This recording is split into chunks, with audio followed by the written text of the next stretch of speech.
Ako, mangutan na lang ko. Kana bitaw ang claim sa mga CFD nga si Kristo nagtukod sa Iglesia Apostolika Romana niadtong 33 AD. Asa man na ninyo mabasa nga bersikulo sa Biblia? Kay si Kristo namatay 31 AD. Human sa tulong kadlaw nabanhaw siya. Ug ang Biblia nag-record human siya nabanhaw, adunay 40 kadlaw siya nga nakig-uban sa iyang mga tinun-an, usa siya ni kayab sa langit. Aduna ba mo'y bersikulo sa Biblia nga magpamatuod nga nibalik siya niadtong 33 AD aron tukuron ang inyong iglesia? Kay kung wala mo'y bersikulo nga ikapamatuod, malagnit mauna ang katubanan sa gisulti ni Kristo diha sa Mateo 24 nga adunay mutungha nga mga mini nga Kristo. Basin og mauna ang nagtukod sa inyong iglesia. Nagutan na ko, ayaw mo kasuko. Mga brightman mo, kamo mo kay isog at tigpanghot diha sa simbahan nga nibuto gikan sa Roma. So tumagal lang ninyo. Ayaw na ninyo gamitan na inyong Confraternity Bible nga na Mateo 16:18 kay pangka na kayo na. Pagtampard mo ang Biblia aron mo daw mo sa debate. Nahitabo naman ang junjuna diri sa Davao. Diri sa San Pedro Street Davao at ubang sa City Hall. Di na papa. Oh, bisan pag manikas mo, pagtampard mo Bible, mutanawan ta dito sa Greek. Masakpan gyapon mo. So kana lang, ayaw lang mo og kasuko kay nagutan na naman ko.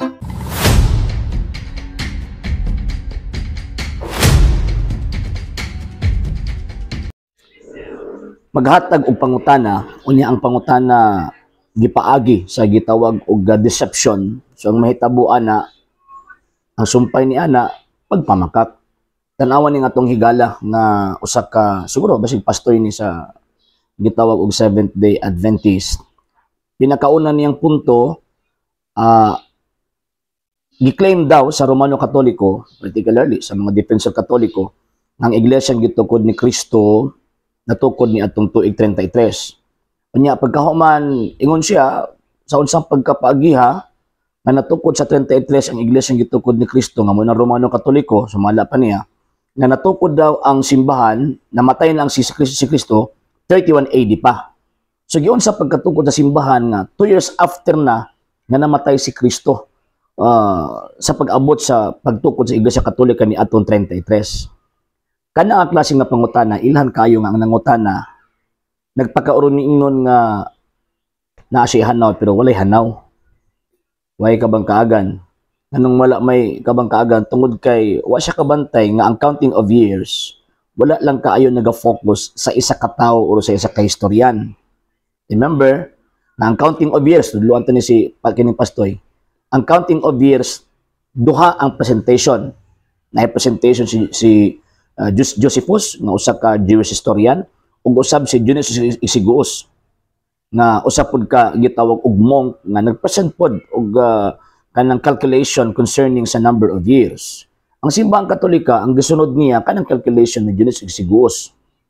Mo na nga pagmingon ang simbahang Katolika nga 33 AD natugod ang iglesia gitukod ni Kristo tungod sa hinungdan nga ang counting of years nga iyang gisunod kang Dionysius Exiguus. Kanang imong gisunod kay kan Josephus na. Si Josephus ang iyang counting natawo si Kristo between 4 BC to 7 BC. So muna kung ato ang tanawon ang tawag ini nga counting of years even sa ubang mga historians, late og 3 to 4 years ang counting. Muna kanang nabasahan ni mga 31 AD or 30 AD namatay na o nisaka si Kristo anang panahon na late na og 3 years. Nga naman tungod sa hinungdan kay ang counting nga gisunod ana kang Josephus nga Jewish historian pero same event. Same event na. Nagmatter lang na sa counting sa duha ka buok historian. Mo na makaingon ko nga way hanaw tungod sa hinungdan nga para ingnon nga naa sila ika-argumento ni tungod sa simbahang Katolika pagkatukod ni Kristo mangita gyud og tawag anang buslot bisan pagdili buslot. Number 2, ingon pa niya, naabot daw kung natin mabasa sa Biblia nga nibalag si Kristo 33, nagtukod sa gitawag og iglesia kay namatay daw si Kristo 31 na daw. Wala man na sa Biblia nang namatay si Kristo 31. Wala sa Biblia na. Never na giasoy sa balang kasulatan. Except sa index ha. Except sa gitawag og ganing mga katong kronolohiya chronology of event na gisulat sa mga tawag ini nga tag-translate sa Biblia. Pero kung maingon ka nga kanang gilatid sa balaang kasulatan nga 31 AD namatay si Kristo, wala oy.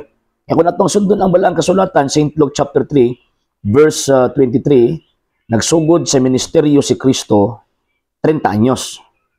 Pagkahuman gipatay siya after 3 years. Gipatay siya. So ang iyang edad 33. So kung atong sundon ang word nga Anno Domini, buti pa sa tuig sa Ginoo, tama si Dionysius Exiguus.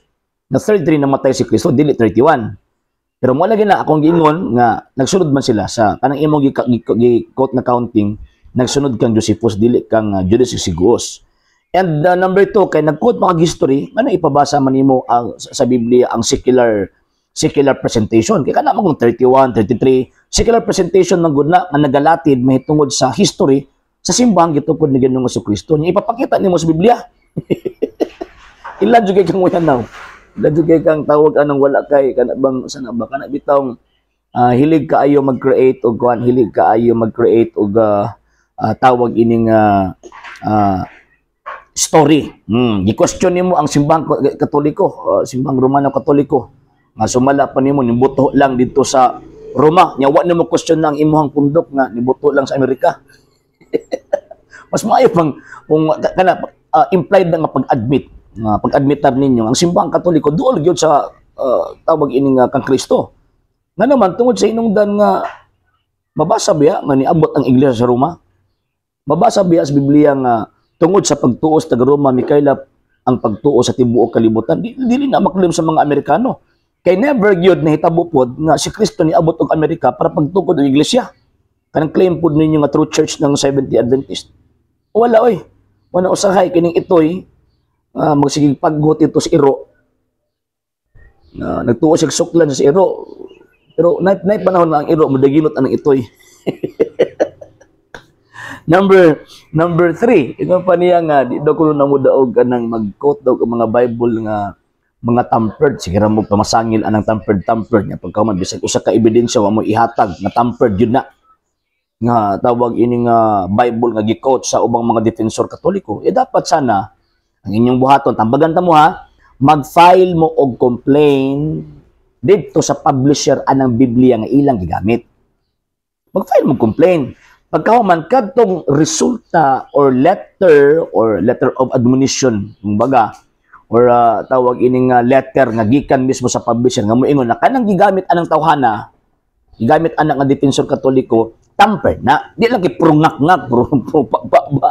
Nya pagkahuman wa kay ebidensyang tawag ining ihatag. So mahulog nga way pulos gihapon ang inyong argumento, di ba? Way pulos at the same time ilan kayo nga wa giintaw hanaw, ano ba? Maluoy na lang ta sa mga tao nga mituo ninyo tungod sa hinungdan nga inyong lubagon ang nakasulat sa kasaysayan, inyong lubagon ang nakasulat sa balaang kasulatan.